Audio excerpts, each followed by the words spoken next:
Est-ce qu'aujourd'hui, dans notre pays, vous, François Hollande, vous trouvez que les choses sur les libertés sont en danger? Je crois qu'au nom d'une cause qui est juste, nécessaire, lutter contre le terrorisme, on est en train de faire des amalgames et des confusions.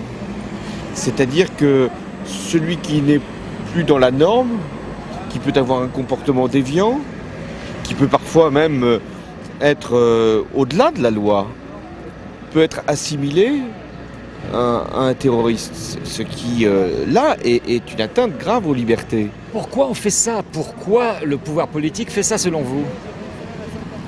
Je crois qu'il y a d'abord une espèce de mouvement politique, c'est-à-dire de donner le sentiment qu'il y a une menace et que le pouvoir y répond.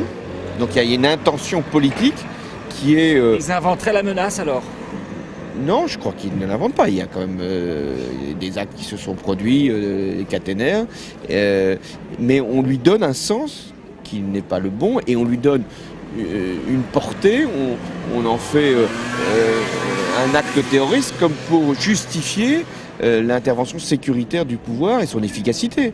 Et puis deuxièmement, il y a une forme de dérive sécuritaire qui justifie des lois sans cesse plus répressives au nom d'une menace qui parfois est réelle et parfois, on le voit bien, est virtuelle, voire même inexistante. Vous avez quand même dit que, d'une certaine manière, le pouvoir politique pourrait favoriser la qualification d'actes répréhensibles mais, en actes terroristes pourquoi? Pour que la population se sente en sécurité avec ce gouvernement? Je crois qu'on a suffisamment à faire avec le terrorisme réel pour qu'on n'aille pas en inventer un qui n'existe pas, qui relève peut-être d'autres procédures. Donc, mais pourquoi il invente le pouvoir alors? Peut-être pour montrer une efficacité qui, sur d'autres terrains, notamment économiques et sociaux, n'est pas forcément au rendez-vous. Donc c'est grave vos accusations, M. Hollande, là? Je pense que c'est grave. Mettre en cause des hommes et des femmes, les priver de liberté, les accuser de terrorisme, c'est grave.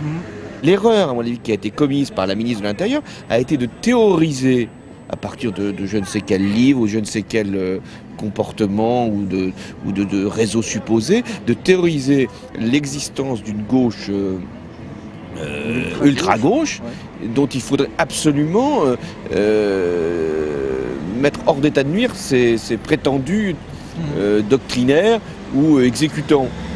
Bon, je crois qu'avant de porter une telle accusation, je ne dis pas qu'il n'y a pas un moment des surveillances à observer. Il y a sûrement des surveillances à observer et même des répressions à exercer quand il y a des mises en cause des matériels ou des biens qui appartiennent à l'État ou qui appartiennent à une entreprise publique. Il faut que les choses se fassent. Mais de là à imaginer un scénario où le terrorisme serait là, présent, dans le cœur même de nos villages, je pense que là, il y a eu une dérive. Alors, la ministre de l'Intérieur, si maintenant les procédures démontrent que ces jeunes ne sont pour rien, y compris pour les actes dont on les a supposés coupables, alors là, je pense qu'il faudra des excuses de la part du ministre de l'Intérieur. Si maintenant, on lit les livres et on recherche leurs auteurs et on interprète leurs textes, et on va les chercher manu militari, y compris même en Corrèze, pour les mettre sous les verrous, c'est vrai que c'est inquiétant. Faites attention à ce que vous allez imprimer, diffuser, on ne sait jamais, vous pouvez y passer aussi. Et c'est ça d'ailleurs qui est troublant dans cette affaire de Tarnac, c'est qu'on se dit... Vous êtes inquiet, vous? Parce que... On ne sait jamais. Qu'est-ce qui peut se produire?